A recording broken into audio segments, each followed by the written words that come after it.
Hello दोस्तों, KLD classes में आप सभी का स्वागत है। अगर पूरी दुनिया में देखा जाए तो कोरोना वायरस से सबसे अधिक प्रभावित हुआ है तो वह है एजुकेशन सेक्टर। ऐसा कोई भी देश नहीं है जहां पे एजुकेशन का ऐसा कह सकते हैं कि हमारे देश में प्रभाव ना पड़ा हो। चाहे वो इंडिया हो, चाइना हो, अमेरिका हो, कोई भी देश हो, सब एजुकेशन को लेकर सबसे अधिक दुखी और प्रभावित दिख रहे हैं। आज कोरोना वायरस के कारण से पूरी दुनिया की चाल चलन, रहन सहन, पढ़ाई लिखाई सब कुछ ऐसे बदल गया है कि मानो हम किसी दूसरे ग्रह पर आ चुके हैं। और वैसे भी बदलाव ही प्रकृति का नियम है, ऐसा हम पढ़ते और सुनते भी आ रहे हैं। चाहे हम इंसान स्वयं बदल जाएं या प्रकृति हमें बदल दे, बदलना ही है हमें। दुनिया के साथ साथ आज भारत में भी एग्जाम को लेकर काफ़ी चर्चा हो रही है। चाहे बच्चों के हाई स्कूल के एग्ज़ाम, अभी कई ऐसे राज्य जहाँ पे हाई स्कूल के एग्ज़ाम 2 से 3 पेपर हुए थे और बीच में उसको रोक दिया गया। ऐसे ही इंटर या बड़े बड़े जो यूनिवर्सिटीज़ हैं उनके एग्ज़ाम अभी रुके हुए हैं। और सबसे ज़रूरी अगर देखा जाए तो बच्चों के प्रवेश के लिए कराए जाने वाले एंट्रेंस एग्ज़ाम पर डेली न्यूज़पेपर में सरकारों के माध्यम से अपडेट किया जा रहा है। कई ऐसे एग्ज़ाम है जिसको पोस्टपोन कर दिया गया है, कई एग्ज़ामों को निरस्त कर दिया गया है। ऐसे में लेकर हमेशा संशय बनी हुई है। और आज इसी के बीच में हम आपसे बात करेंगे कि अगर देखा जाए पूरी दुनिया में सबसे टफ एग्ज़ाम कौन सा होता है। तो ऐसे में मैं कुछ आंकड़ों के साथ बात करूंगा। तो अभी तक का जो आंकड़ा आया है मेरे पास, उसके हिसाब से देखा जाए तो पूरी दुनिया में गाओ काओ जो एग्ज़ाम है वह पूरी दुनिया में सबसे टफ एग्ज़ाम माना जाता है। सबसे पहला सवाल तो यही बनता है कि गाओ काओ क्या होता है और ये एग्ज़ाम कहाँ पे होता है और किस कारण से इसको सबसे मुश्किल एग्ज़ाम माना जाता है। तो चलिए शुरू करते हैं। सबसे पहले समझेंगे कि ये गाओ काओ एग्ज़ाम क्या है, कहाँ पे होता है, कैसे होता है, क्या इसके रिक्वायरमेंट होते हैं और किस लिए ये कराए जाते हैं। तो इसका एक अलग नाम है नेशनल कॉलेज एंट्रेंस एग्ज़ाम। इससे ही हम गाओ काओ के नाम से जानते हैं। जैसे भारत में होता है कि हाई स्कूल का एग्ज़ाम होता है, हम 9 के बाद 10वीं में जाते हैं, उसके बाद एग्ज़ाम देते हैं, उसके बाद 11, 12 ऐसे आगे हम पढ़ाई करते हैं। उसी तरह से चाइना में इसे आप हाई स्कूल में मानिए कि कक्षा 10 के बच्चे को जो एग्ज़ाम दिलाया जाता है उसी को गाओ काओ के एग्ज़ाम के नाम से जानते हैं। गाओ काओ का शाब्दिक अर्थ होता है उच्च शिक्षा के लिए एंट्रेंस एग्ज़ाम देना। चीन देश में इस एग्ज़ाम की शुरुआत 1952 से हुई थी, लेकिन माओ जेडुंग की सांस्कृतिक क्रांति के दौरान, जैसे वर्ष 1966 व 1976 के मध्य, इस पर पूरी तरह से रोक लगा दिया गया था। लेकिन जैसे ही 1976 बीता, 1977 से गाओ काओ की परीक्षा को एक ऐसे अवसर के तौर पर देखा जा रहा है जिसके माध्यम से सीमित संसाधन और ग्रामीण क्षेत्रों के जो स्टूडेंट आते हैं उनके आने वाले कोई भी छात्र बेहतर भविष्य के लिए आगे बढ़ सकता है इस एंट्रेंस एग्ज़ाम को पास करके। चीन के हर क्षेत्र में गाओ काओ की परीक्षा के अपने अलग अलग प्रारूप हैं, लेकिन समान शब्दों में बात किया जाए तो इस एग्ज़ाम में चीनी भाषा, गणित व एक विदेशी भाषा से जुड़े सवाल पूछे जाते हैं। एक बार और समझ लिए कि चीनी भाषा पूछा जाएगा, उससे जुड़े सवाल गणित के सवाल रहेंगे। अभी मैं आपको गणित के सवाल 2 सवाल दिखाऊंगा, उसके जवाब आपको इस वीडियो के नीचे कमेंट बॉक्स में देना होगा। इन विषयों के अलावा बच्चे इतिहास, राजनीति, भूगोल, बायोलॉजी, फिजिक्स या केमिस्ट्री जैसे विषय भी चुन सकते हैं। और सबसे बड़ी बात यह है कि ये एग्ज़ाम चाइना में 2 से 4 दिनों तक पूरी तरह से कराई जाती है। इस बार का एग्ज़ाम जो हुआ है वो 7 और 8 जुलाई 2 दिनों में हुआ है। और इस एग्ज़ाम में 1,07,00,000 बच्चों ने एंट्रेंस एग्ज़ाम दिया है। जैसे यहाँ पे देखिए डाटा लगाया गया है, आप इसे देख लीजिए, यहाँ पे 10.71 मिलियन। तो आप समझते हैं कि सारे चीज़ों के बारे में आप यहाँ पे समझ पा रहे होंगे। इस आंकड़े से आप अनुमान तो लगा ही सकते हैं कि कितना इम्पोर्टेंट एग्ज़ाम है। अभी तो ये शुरुआत है। बताया तो ये गया है कि ये इम्तिहान की वो घड़ी होती है जब चीन की शिक्षा व्यवस्था में इस बात का फैसला होता है कि यूनिवर्सिटी में किसे दाखिला मिलेगा और किसे नहीं। जानकारी तो ये भी मिली है कि चीन के 15 वर्ष से कम उम्र के बच्चे वर्ष भर में कम से कम 12 घंटे प्रतिदिन पढ़ते हैं। और इसमें सफल होने के लिए उन पर घरों का या स्कूलों का कह सकते हैं कि हर जगह से ज़बरदस्त दबाव रहता है। स्कूली ज़िंदगी का इनका बड़ा हिस्सा इस टेस्ट को ध्यान में रखते हुए पढ़ाई करते हुए बीत जाता है। जैसे अभी हमने बताया कि 12-12 घंटे प्रतिदिन की बात किया गया है। बहुत से बच्चों के लिए समाज व देश दुनिया में तरक्की की सीढ़ी चढ़ने के लिए एकमात्र रास्ता यही एग्ज़ाम होता है। और अच्छे अंक लाना सबसे बड़ी मजबूरी मानी जाएगी अगर ये एग्ज़ाम क्वालिफाई करना है। इस एग्जाम के बारे में कुछ विशेषज्ञों की राय के बारे में जानते हैं कि उनका क्या राय है इस एग्जाम को लेकर और क्यों इसे टफ माना जाता है। हार्वर्ड यूनिवर्सिटी में global initiative for education innovation centre के रिसर्चर श्रेगेविन जियांग का कहना है कि उनके दिमाग में एक ही बात होती है कि ये उनके लिए जंग में जाने जैसा होता है। शिक्षक बच्चों को बताते हैं कि ये एग्जाम उनके लिए जिंदगी और मौत का सवाल है। जिस दिन आपका बच्चा पैदा होता है आप उसी दिन ये सोचने लगते हैं कि वो गांव में अपना सबसे अच्छा प्रदर्शन कैसे करेगा। परीक्षा से एक दिन पहले ये बच्चे समूहों में इकट्ठा होते हैं और युद्ध के गीत गाते हैं ताकि इनका मनोबल वहाँ पर बढ़ा रहे, जो कॉन्फिडेंस होता है वो वहाँ पे बना रहे। कुछ लाइन इस प्रकार है, जब ये बच्चे इकट्ठे होते हैं तो क्या बात होती है या किस प्रकार से गीत गाते हैं कि हम विजय हासिल करने के लिए जा रहे हैं, हम गांव पर जीत हासिल करने के लिए जा रहे हैं। ऐसे शब्दों का वहाँ पे यूज किया जाता है, इनको मोटिवेट किया जाता है। एग्ज़ाम के दिन के बारे में बात किया जाए तो एग्ज़ाम के दिन बच्चों के माता पिता और घर वाले बच्चों को शुभकामनाएं देने के लिए घरों से बाहर निकलते हैं। जैसे आपने देखा होगा कि भारत में कोई भी अच्छा काम या नया काम आपको करना होता है, कहीं पे आप जाते हैं तो मीठा की बात किया जाता है कि आपको दही खा के या मीठा कुछ खा के ही जाना होता है। तो ऐसे में एग्ज़ाम के टाइम पर कोई बच्चा किसी प्रकार की कोई गड़बड़ी ना करे, इसके लिए प्रशासन हर मुमकिन कोशिश कर रहा होता है। इसके लिए पुख्ता सुरक्षा व्यवस्था की जाती है, निगरानी कैमरे लगाए जाते हैं, जीपीएस टेक्नोलॉजी का यूज भी किया जाता है। कभी कभी तो हवाई निगरानी के लिए ड्रोन का भी यूज किया जाता है इस एग्ज़ाम के लिए। वर्ष 2016 में बताया गया था कि चीन की सरकार ने ये घोषणा भी की थी कि गांव में एग्ज़ाम में अगर कोई भी स्टूडेंट है, अगर वो गड़बड़ी करते पाया जाता है तो उसको जेल भी भेज दिया जाएगा।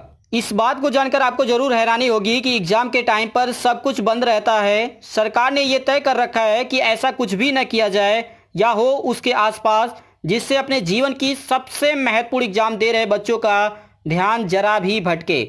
सड़कें बंद रहती हैं, स्कूलों के आसपास के क्षेत्रों में कोई भी औद्योगिक कार्य नहीं होते हैं। बच्चों के लिए यातायात का विशेष प्रबंधन और मेडिकल जो टीम होती है उनको हमेशा अलर्ट पर रखा जाता है। जब तक ये एग्ज़ाम चाहे 2 दिनों तक हो, 4 दिनों तक, जब तक भी हो, ये ऐसी व्यवस्थाएं कर दी जाती हैं। इसी क्रम में प्रोफेसर यंग झाओ जो यूनिवर्सिटी ऑफ कंसास के स्कूल ऑफ एजुकेशन में पढ़ाते हैं, इन्होंने एक किताब लिखा है। अगर आपके पास टाइम हो तो यहाँ पे ये दिखाया जा रहा है, आप इसे पढ़ सकते हैं। Who is afraid of the big bad dragon, why China has the best and worst education system in the world नाम से किताब लिखी है। इनके अनुसार इन्होंने बताया कि जरूरी नहीं है कि ये मुश्किल हो, पर बहुत ही अधिक कंपटीशन होने के कारण से इसे सबसे टफ एग्जाम माना जाता है।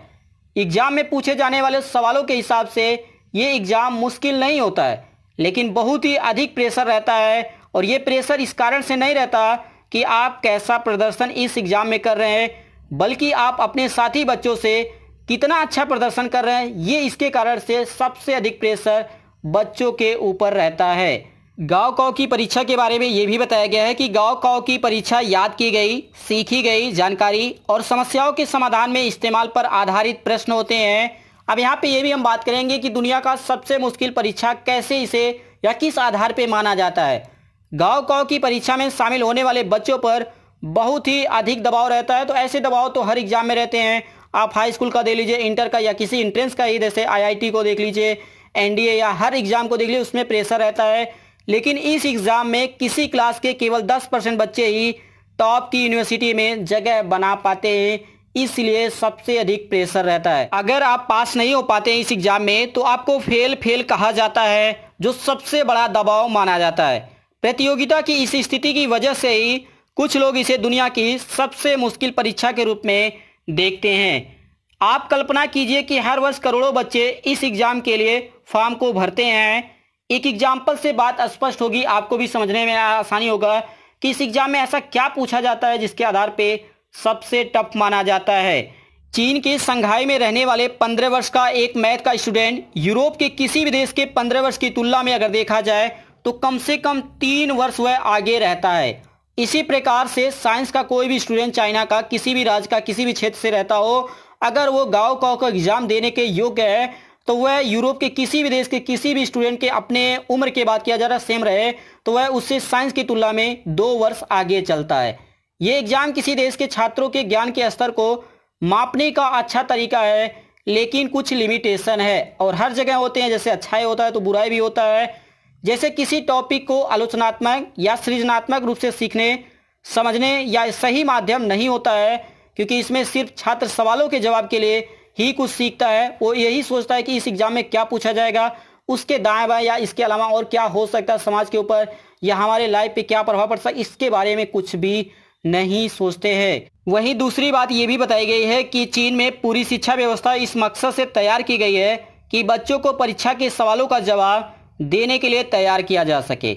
बच्चों को एक ऐसे शख्स के रूप में तैयार करने पर ध्यान नहीं दिया जाता कि जिसके पास कई मुद्दों पर जानकारी व समझदारी हो। प्रोफेसर योंग झाओ भी यही कहते हैं कि प्रत्येक छात्र इसी एग्जाम की तैयारी कर रहा होता है और इन बच्चों को दूसरे चीज़ों पर ध्यान देने के लिए कोई मौका ही नहीं दिया जाता जब से बच्चा पैदा होता है। और जब तक इस एग्ज़ाम को क्वालिफाई नहीं कर लेता है तब तक सिर्फ उसके ऊपर यही प्रेशर दिया जाता है कि आपको गाँव का एग्ज़ाम देना ही देना है।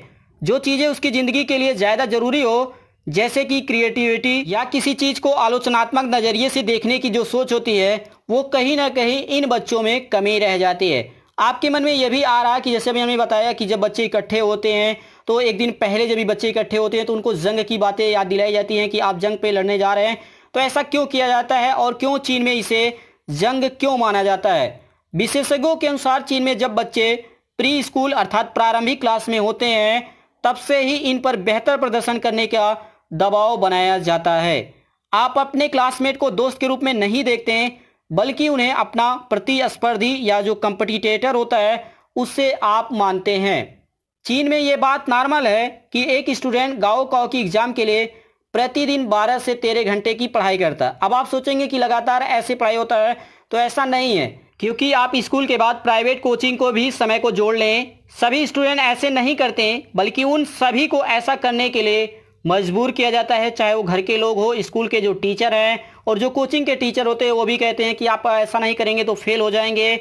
बच्चों से सीधे सीधे व साफ शब्दों में कहा जाता है कि आप ये नहीं करेंगे तो आप पीछे रह जाएंगे और आपका जो साथी है वो आगे निकल जाएगा। आप इसी तरह से इसी के एग्जाम को देते रहेंगे।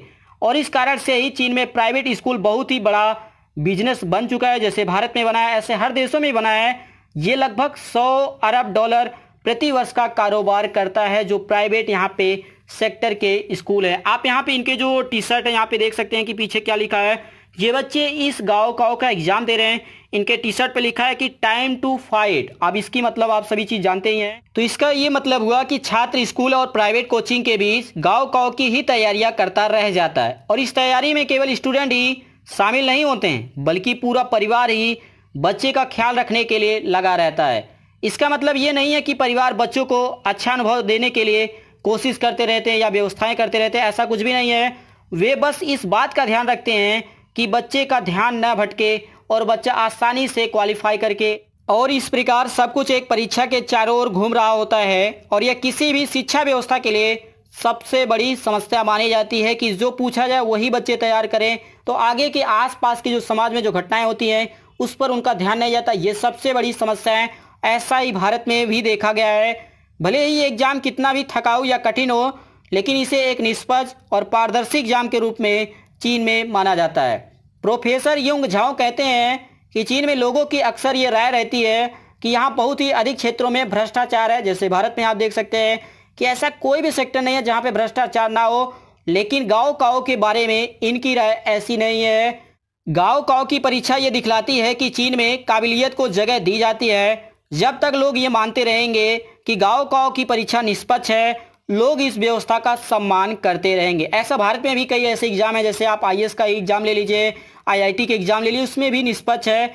लेकिन और जो सेक्टर के एग्जाम है उस पर किसी को कोई भरोसा नहीं रहता है। देश में इस परीक्षा में सुधार के लिए आवाज़ें उठती रहती हैं, जबकि धनी परिवार अपने बच्चों को पढ़ाने के लिए विदेश भेजते रहते हैं, चाहे वो अमेरिका में भेज दें या यूरोपीय किसी भी कंट्री में भेज सकते हैं। देश में दो तरह के लोग हैं, चाइना में दो तरह के लोग हैं जिस तरह से बात करते हैं। एक वो जो ये सोचते हैं कि गाँव को नहीं जारी रखना चाहिए, क्योंकि इसके कारण से लोगों के जो स्टूडेंट होते हैं उनके ऊपर प्रेशर रहता है। और दूसरी तरह के वैसे लोग हैं जो ये मानते हैं कि गाँव देश की एकमात्र निष्पक्ष चीज़ है और इसी वजह से इसे बचाए रखा जाना चाहिए।